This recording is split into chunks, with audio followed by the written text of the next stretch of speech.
To my channel. আজকের ভিডিওতে যারা 2024 সালে মাধ্যমিক পরীক্ষা দেবে তো তাদের জন্য এই অঙ্কটা সমাধান করব।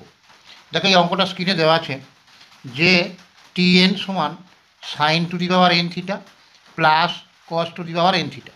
তাহলে প্রমাণ করো T3 minus T5 divided by T1 সমান T5 minus T7 divided by T3।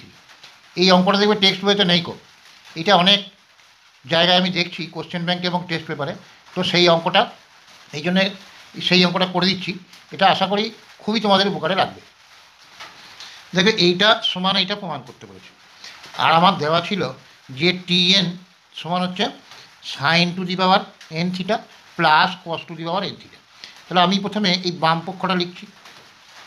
বাম পক্ষ দেখো এটা হচ্ছে T3 minus T5 divided by T1। এবারে টিএন সমান দেওয়া আছে sin to the power n theta.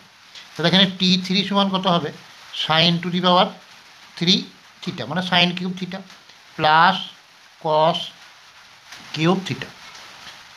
এরপরে মাইনাস এখানে আছে T5, তাহলে এটা হবে sin to the power 5 theta plus cos to the power 5 theta.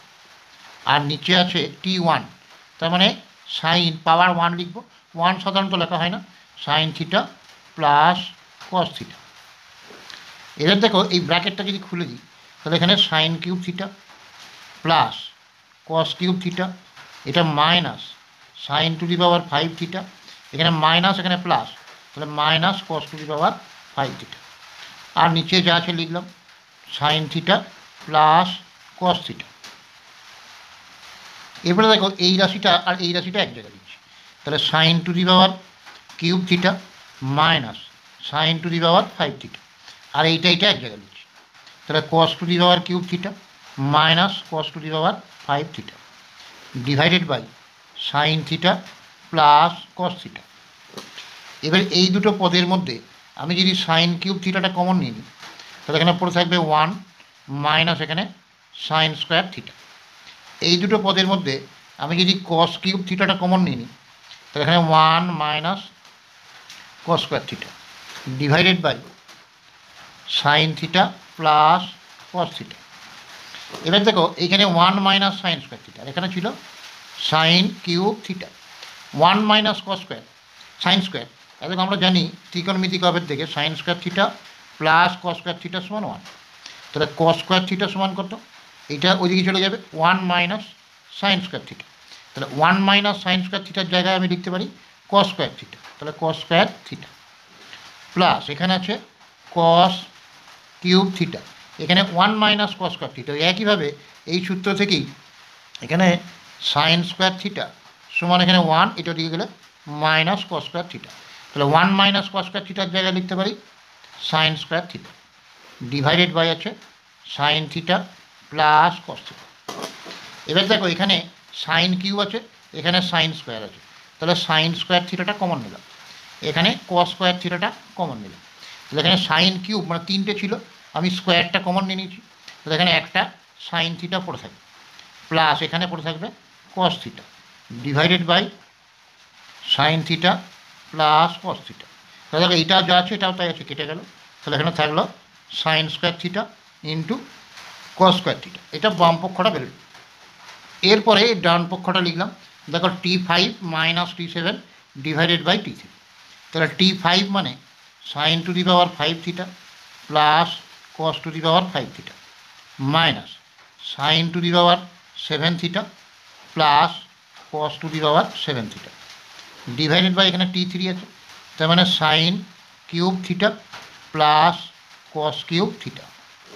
এবারে একইভাবে বন্ধনীটা খুলে দিচ্ছি, তাহলে এখানে sine 5 theta plus cos 5 theta minus sine 7 theta, এটা মাইনাস এখানে plus cos 7 theta divided by sine cube theta cos cube theta.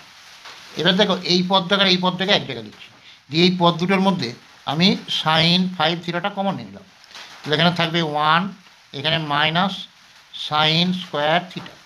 আর এই পদ দুটোকে যদি এক জায়গায় লিখি দিয়ে কস 5 থিটাটা কমন নিলাম, তাহলে এখানে থাকবে 1 মাইনাস এখানে কস স্কোয়ার থিটা, আর ডিভাইডেড বাই আছে sine cube theta plus cos cube theta.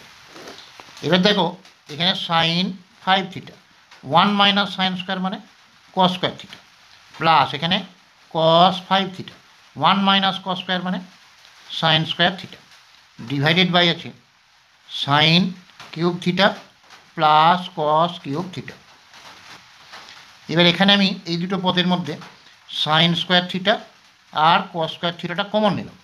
এখানে ছিল sine to the power 5 theta, আমি সাইন স্কোয়ার থিটা কমন নিয়েছি, তাহলে সাইন কিউব থিটা প্লাস এখানে কস 5 থিটা থেকে কস স্কোয়ার থিটাটা কমন নিয়েছি, তাহলে কস কিউব থিটা, আর নিচে আছে sine cube theta plus cos cube theta. তাহলে এইটা একই আছে, তাহলে কেটে গেল, তাহলে এখানে থাকলো sine square theta cos square theta. দেখো বাম পক্ষটা বেরিয়েছিল sine square theta cos square theta, আর ডান পক্ষটা বেরোলো sine square theta cos square theta. তাহলে পরে left hand side equals to right hand side দিয়ে এইটা আরেকবার লিখে দেবে, যতএব এইটা সমান এটা প্রুভড। তো আশা করি বুঝতে পেরেছ। যদি বুঝতে কোনো অসুবিধা হয়ে থাকে হোয়াটসঅ্যাপে বা কমেন্টে জানাতে পারো। আগে অনেক এরকম ভিডিও করে দেওয়া হয়েছে, যদি না দেখে থাকো আমি ডেসক্রিপশন বক্সের লিঙ্ক দিয়ে দেবো, প্লে লিস্ট থেকে দেখে নিও।